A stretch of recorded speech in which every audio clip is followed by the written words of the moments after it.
Hello everyone, তো একটা স্প্রেস বাটনের একটা কম্বো আমি অর্ডার দিয়েছিলাম, সেটাই আমি তোমাদের দেখাবো যে এটাকে ইউজ কিভাবে করতে হয়। এই যে বাটনের পুরো কম্বোটা দিয়ে দিয়েছে, এখানে 3 রকমের বাটন আছে আর রিপিট দিকটা অনেক কালারের হয় সেটাই দেখাচ্ছি। আর রিপিট দিকটা কাটা কাটা টাইপের হয়, আর বাটনটা টিপ বাটন যেমন হয় তেমনই হয়, দুই দিকে দুইটা থাকে। আর রিপিটটা এটা নতুন, মানে মেশিনে করবো তো তার জন্য।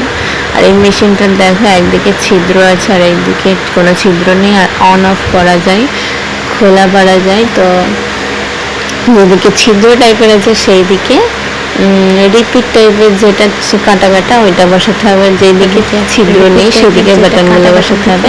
আর এটা যদি উল্টোটা তোমরা লাগিয়ে ছিদ্র নেই সেদিকে বাটন লাগবে না, থেকে খুলে আসবে।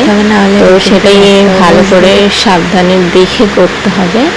তো আর যেখানে বসাবে সেখানে পয়েন্ট করে নিতে হবে। পয়েন্ট করার পরে ওখানে একটু প্রেস করে কিছুক্ষণ রাখলেই বাস রেডি, বাটন লাগানো রেডি হয়ে যাবে।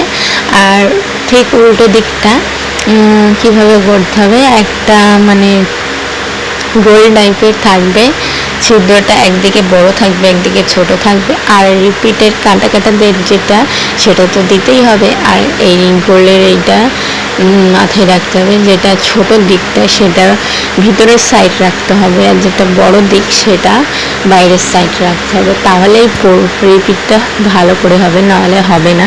আমারও এটা প্রবলেম হয়েছিল 2-3বার, তো তোমাদের সাথে সেটাই শেয়ার করছি, যেটা তোমরা একবারই করতে পারো। আর আমার এটা খুব ভালো লেগেছে, আর এটা সুতো কিছুই লাগে না, খুবই আর বেশি ভারীও না, কমফোর্টেবল একদম। আর এটা আমি জিন্সেও ইউজ করেছি, জিন্স অনেক টাইট হওয়ার কারণে পরা যায় না, তো এই যে আমি জিন্সেও ইউজ করেছি, খুব ইউজফুল। তো টাটা।